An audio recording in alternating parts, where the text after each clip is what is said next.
जय मां भवानी। जय मां अहोई।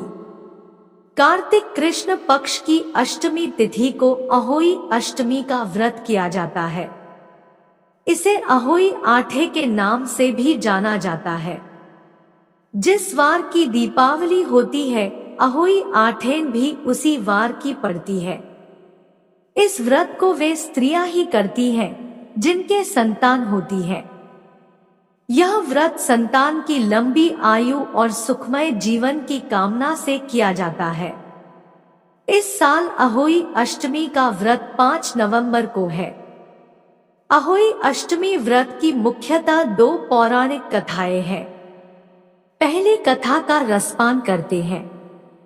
उसके पहले वीडियो को लाइक और चैनल को सब्सक्राइब कर बेल आइकन प्रेस कर लीजिए, जिससे आपको ज्ञानवर्धक धार्मिक जानकारी यहाँ मिलती रहे।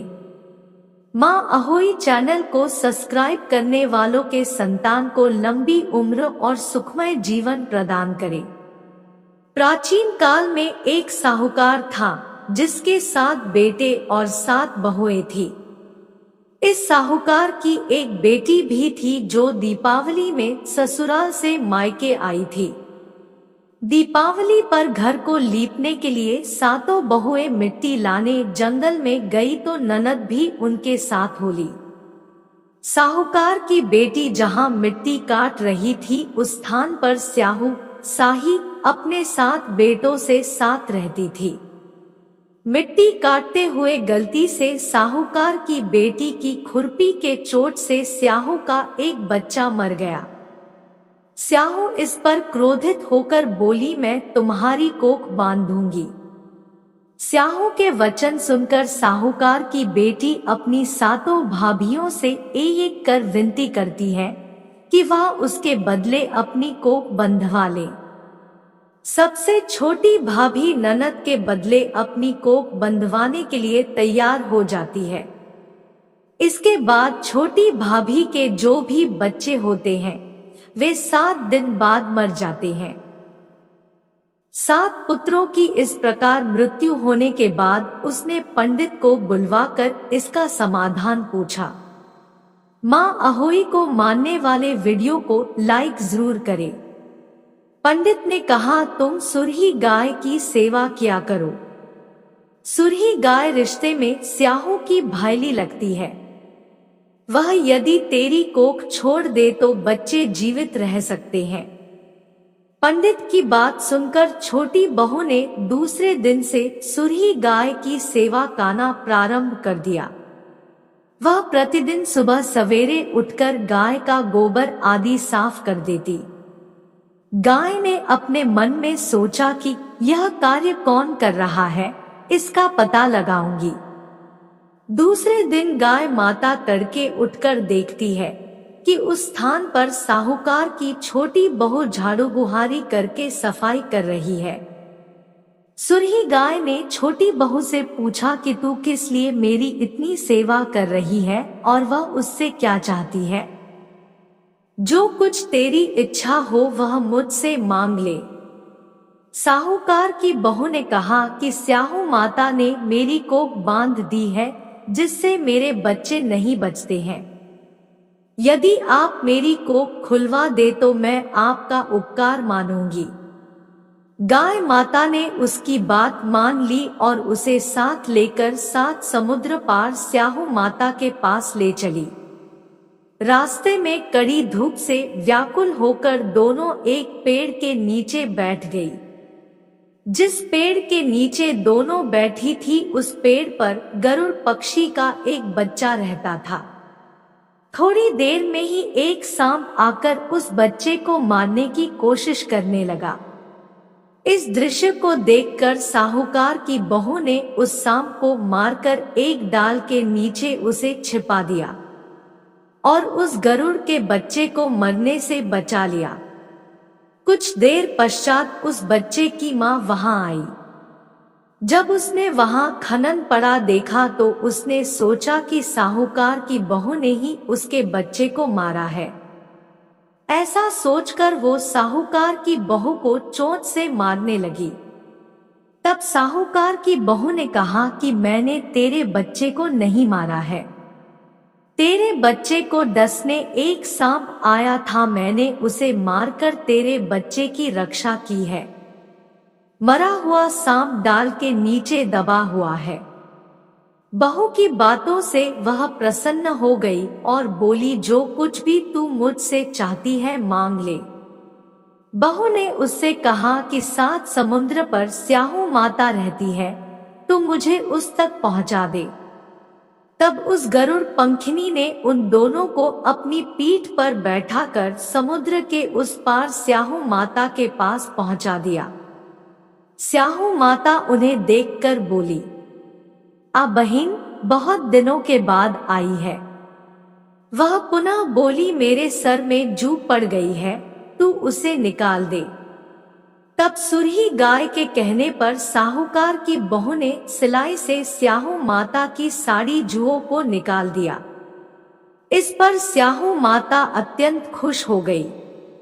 स्याहू माता ने उसे साहूकार की बहू से कहा कि तेरे 7 बेटे और 7 बहुएं हो। यह सुनकर साहूकार की बहू ने कहा कि मुझे तो एक भी बेटा नहीं है, 7 कहां से होंगे।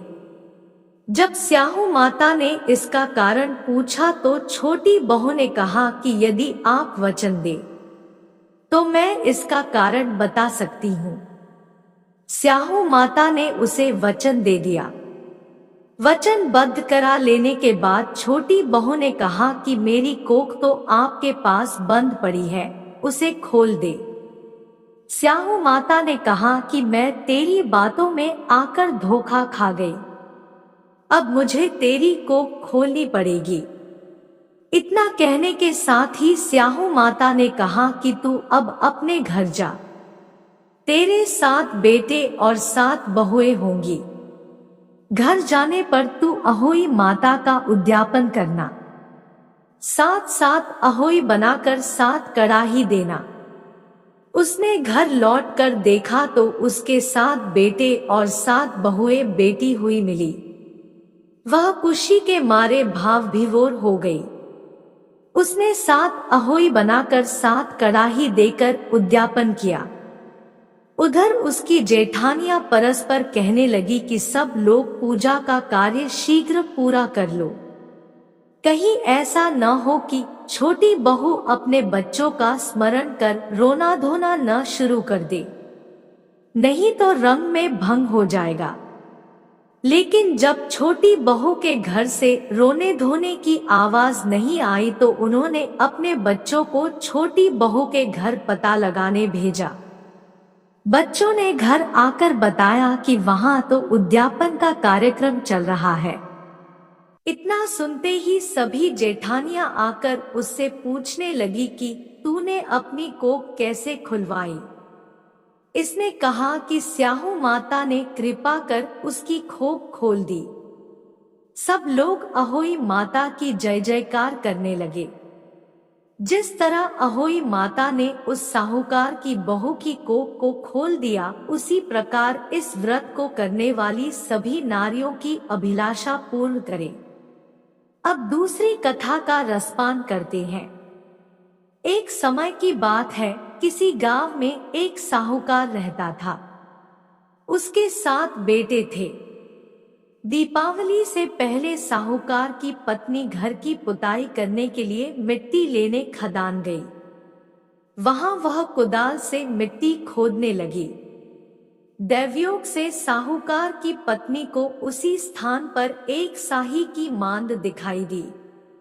अचानक कुदाल स्त्री के हाथों से साही के बच्चे को लग गई, जिससे उसकी मृत्यु हो गई। साही के बच्चे की मौत का साहूकारनी को बहुत दुख हुआ, परंतु वह अब कर भी क्या सकती थी। वह पश्चाताप करती हुई अपने घर लौट आई। कुछ समय बाद साहूकारनी के एक बेटे की मृत्यु हो गई। इसके बाद लगातार उसके 7 बेटों की मौत हो गई।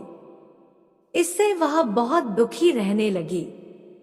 एक दिन उसने अपनी एक पड़ोसी को साही के बच्चे की मौत की घटना कह सुनाई और बताया कि उसने जानबूझकर कभी कोई पाप नहीं किया।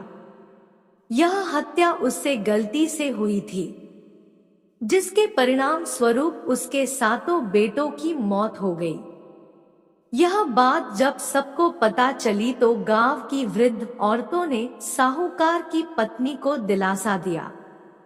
वृद्ध औरतों साहूकार की पत्नी को चुप करवाया और कहने लगी, आज जो बात तुमने सबको बताई है, इससे तुम्हारा आधा पाप नष्ट हो गया है।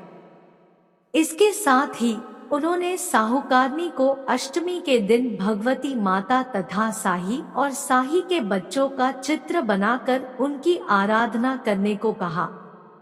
इस प्रकार क्षमा याचना करने से तुम्हारे सारे पाप धुल जाएंगे और कष्ट दूर हो जाएंगे।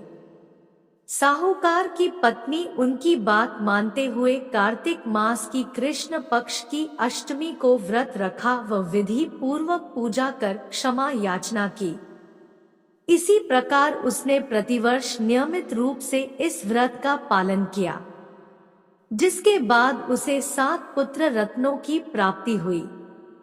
तभी से अहोई व्रत की परंपरा चली आ रही है।